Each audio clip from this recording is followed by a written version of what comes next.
Welcome to Wisconsin in Focus. I'm Bruce Walker, Great Lakes Regional Editor for the Center Square, and I'm speaking with Benjamin Yount, who is the Center Square's Wisconsin correspondent. We're going to have a little food for thought today. You see what I did there, Ben? I see what you did there. All right. Let's talk about food trucks. Seems to be there is some consternation regarding regulations. Yeah, yes. This is a story that pops up in city after city after city. For some reason, food trucks are often a target of government regulation, over-regulation, as Chris Reeder over at the Institute for Reforming Government here in Wisconsin said. But there are a lot of cities that just don't like food trucks for some reason. You can have them here, but not there, and they can do this, but not that. And the city of Milwaukee is jumping into this. Pair of aldermen, Jocasta Zamarripa and Johnathon Brostoff, who, by the way, have a long history of proposing regulation after regulation and rule after rule. It's not just food trucks that they want to regulate. It's an awful lot of things. But they've proposed new rules, and essentially it breaks down to two things. There would be two zones, one downtown and the other over by Burnham Park, which is in Zamarripa's area, and both would limit food trucks in one way or another. The downtown food trucks would have to close by 1, which is 2 hours before the bars close. And the food truck zone over by Burnham Park would be limited to certain spaces, and those spaces would be handed out via seniority. So if you've been there the longest, you get the best spot. If you're brand new, you get stuck at the end, or maybe you don't even get to go into the park. And the justification for this from Milwaukee aldermen is that they've had some problems.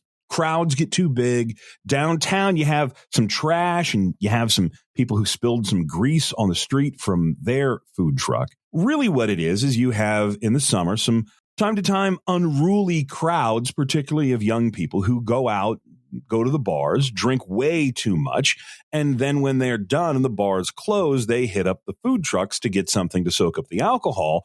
Well, there tends to be fights. There have been some shootings. There have been some unruly behavior. Over in Burnham Park, it's just crowded. When you have an awful lot of food trucks trying to get to a very, very, very, very, very popular city park, it squeezes out people who want to go to the park, park their car, have a picnic.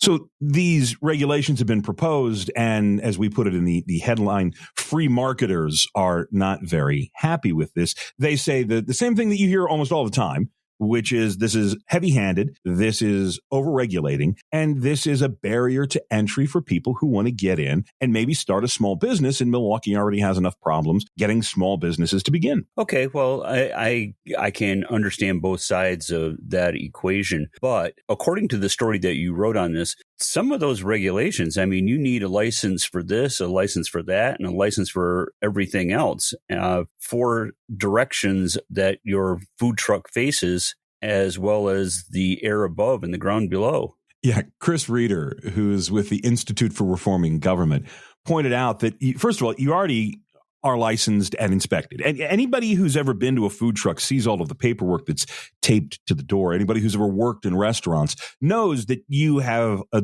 ton of public health regulations that you have to abide by every single day. That's just sort of public health. You also have to have a food peddler permit.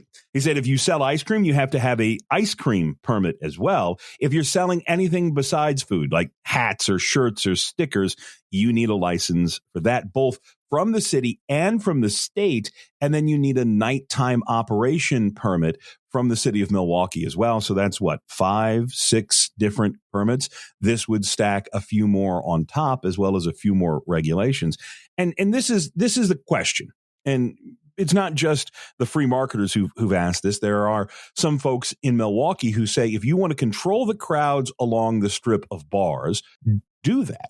Take steps to control the crowd. Put more police officers downtown. Don't blame the food trucks. The food trucks aren't to blame when a couple of hundred young people show up and are drunk and start fights, because that's what hundreds of drunken young people do. We'll wait and see. We don't know. The Wisconsin Institute for Law and Liberty has also said they're keeping an eye on these rules, and Will has said if they go into effect, there very well could be a legal challenge. And Will has gotten quite good at winning some of these free market-based legal challenges, and it'll be interesting to see if these Milwaukee food truck rules would stand up to a court fight. Listeners can keep up with this story and more at thecentersquare.com. I'm Bruce Walker, Great Lakes Regional Editor for The Center Square. Please subscribe, and thank you for listening.